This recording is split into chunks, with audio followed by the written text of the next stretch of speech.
Well, after having suffered through After the Wizard, what better way to follow it up than by looking at yet another terrible Oz adaptation? Seriously, The Witches of Oz could give After the Wizard a run for its money for the title of worst Oz film ever made.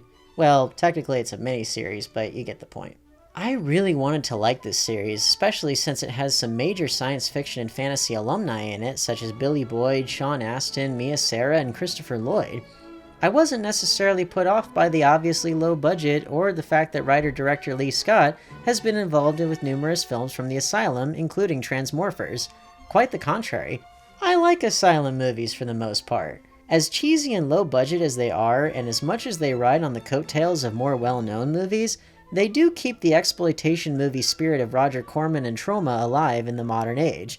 Plus, they create jobs and opportunities for indie filmmakers, actors, and technicians, many of whom have gone on to bigger and better things, just like they did with Roger Corman and Troma Productions. So, how could some of their alumni do with an original story based on some public domain source novels? Well, this miniseries is based on The Wonderful Wizard of Oz, Ozma of Oz, The Road to Oz, and The Magic of Oz. I give them credit for adapting more than one Oz book, and not just the first two, but the resulting story is way too convoluted.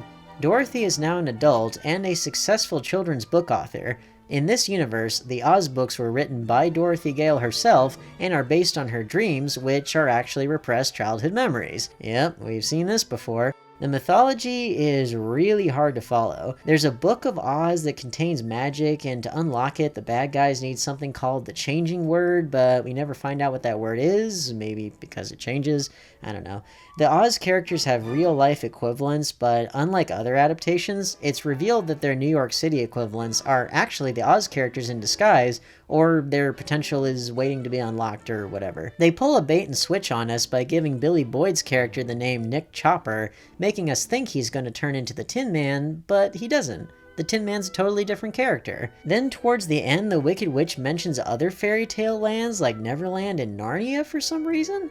I'm usually good at following complex plots, but man did this make my brain hurt. It didn't help that the miniseries clocks in at 2 hours and 47 minutes, which makes it excruciating to sit through. It wouldn't be so bad if things weren't equally frustrating in the acting department. Despite the impressive pedigree of sci-fi and fantasy actors, Christopher Lloyd is clearly just doing this for a paycheck. Sean Astin looks absolutely wasted during his painfully green screen performance, and poor Billy Boyd, he just doesn't know what to do with himself. The not so well known actors don't have what it takes to carry this thing either, with the exception of Eliza Swenson as the Wicked Witch of the West. She's one of the few actors who's actually trying, and she has charisma that I could see being put to good use in another movie. Plus, she was also the composer of the surprisingly good original score for this series. Yeah, she's an actress and a composer. You know how rare female composers are for film and television? Most of her music credits are for Asylum films and other low-budget films in that vein, but still, good for her for helping to pave the way for more female composers. Okay, back to the bad stuff. The visual effects are really bad in the usual Asylum tradition, even though this isn't technically an Asylum film. Again, I have to give credit, there was some ambition here, just not executed well. The green screen compositing is really obvious. They clearly do not have the budget to pull off the spectacle they want to pull off. The costumes range from fairly decent to, are you kidding me? Apparently The Witches of Oz did air on television, though on which channel I have no idea. The miniseries was later shortened by an hour, and some of the special effects were retooled. That version was released in theaters in some countries under the new title Dorothy and the Witches of Oz. I haven't seen this version because I wanted to see the whole thing, but I do think cutting an hour out would probably help the pacing significantly.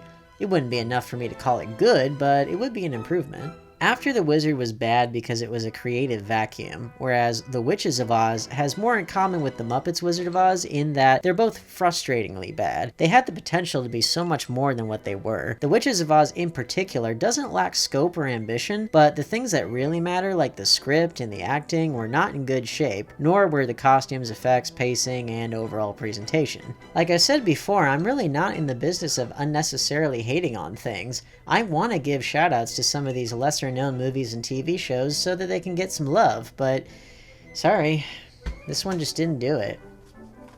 What's this? Tom and Jerry and the Wizard of Oz? Are you kidding me? This has got to be one of the worst ideas for anything in history. This has gotta suck. Right?